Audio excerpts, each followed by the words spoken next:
The school district is spending a big chunk of change to purchase technology that will make the schools safer. Teachers in Greater Clark have always had to keep their doors closed, but now they'll have to keep them locked while students are in class, too. Parents, don't be fooled. Teens aren't just using cell phones to communicate. A Nintendo DS and an iPod Touch can be just as dangerous. Think beyond the essentials like soap and a toothbrush. They love getting things that are fun, like a football. In fact, someone brought 3 by signed by Chris Redman, a former U of L and NFL player. That's where some of the homeless are staying right now. The city says they wouldn't mind if they would just move right here, a less populated area. We couldn't help but notice and chuckle at this sign. It's been here for years. It says, "No bridge in Utica to Kentucky." Well, not for too much longer. When you hear the phrase meth lab, you may picture something extravagant like this, but actually, almost all meth labs are contained inside one of these. Yolanda, how do you think the work release program will be a better fit for you? I'll talk about that later. How are you feeling, though, after today in court? I'm at peace. He said this was just a loud crunch. It sounded like an aluminum can just crunching. He ran out here, says he saw all these children outside of the bus, and luckily, as you heard, they are okay. Officials have asked me to get out an alert on the air. Anyone living in the Town Square apartments nearby on Lynch Lane, they're asking that you stay inside. The concern is the color of the smoke. Fire officials aren't sure why, but they say that there's a discoloration. From what we're seeing, it looks like it has sort of a yellowish tint to it. It's a hot and hard job to navigate through these cornfields, and the people that are planting the pot have to make multiple trips to even water their product because of this drought. As we walk through brush to get to a cornfield, Indiana state troopers stop. Yeah, we're waiting on you. Waiting on help from their eye in the sky. Even so, the troopers knew the pot was nearby. They could smell it. I picked up the odor and we're standing out here. Okay, it's directly under the power line.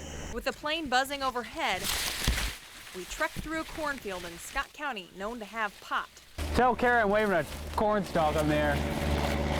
Communication from the sky is key for guidance. Over a course of months, cornfields across Indiana have been stalked from the air and mapped out. Even among the tall stalks of corn, weed sticks out like a sore thumb from the sky. There's 2 planes past the second tower. Our main goal is to find these grows and make arrests. We don't have the means or resources to sit in a cornfield all night long, so we'll just eradicate it, get it before it gets out on the street. Plant after plant, we keep finding them, all running parallel to wires above. They're following these wires just like we are. Right. So who plants weed in cornfields? Not the farmers. They're usually clueless. These people are growing it to sell it, to make money. One mature outdoor marijuana plant can yield a pound of processed marijuana, which is basically, they value that as $1,000 a plant. After finding all of the plants, it's time to chop.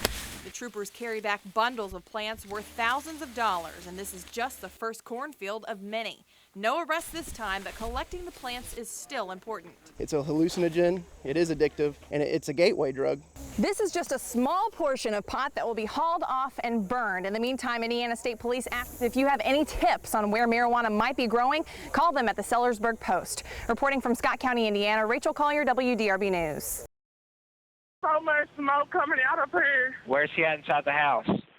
We don't know where the is. Please, is hurry. Okay, I've left the fire department now. I've already got them dispatched. Attention Engine 18, Engine 10, Engine 16, Truck 8, Truck 3, Battalion 3.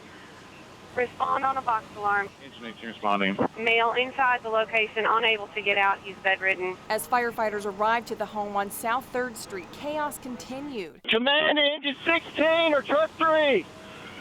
Report to the rear. The next day, the family comes back to the home, still in shock. All we heard was a big boom, and next thing you know, we smelling something burning, and we trying to figure out where it's coming from. And my friend's mom opened up the basement door, and she seen flames, and she got fire. Joseph Crenshaw lived at the house with 8 other people. 6 were home when the fire started. Only 4 made it out alive. They say 19-year-old Englishmore ran upstairs to get her phone to call for help to save her 83-year-old grandfather, Wakely Hayden, who was bedridden. She was just banging on the back door, and she was just screaming, and she was saying, "Help me, help me." Her family tried to get her out, but a storm door was stuck. Hey, where's some of the bus that open? Hey, watch out. Try to bust out the glass and reach in there and unlock it, but it was tied shut. I ran and tried to flag down the ambulance. I told them where everyone was in the house, and by the time they got in there and got them out, it was too late. they've removed 2 victims from the fire building. They're in the hands of EMS now. My little sister was burnt from her neck down all the way to her leg. Officials say the 2 died from smoke inhalation. The Red Cross is helping the family, but after a few nights, Italy Moore says she and her family will be homeless just weeks before she has a baby girl. It just seems like it's a dream. I don't want to believe that she's gone. John Jones thinks it's funny that after 340 traffic poles were put in Thursday night, Friday, at least 15 of them were already knocked down. They're supposed to keep drivers on the Kennedy Bridge from making a last-minute merge over to I-64.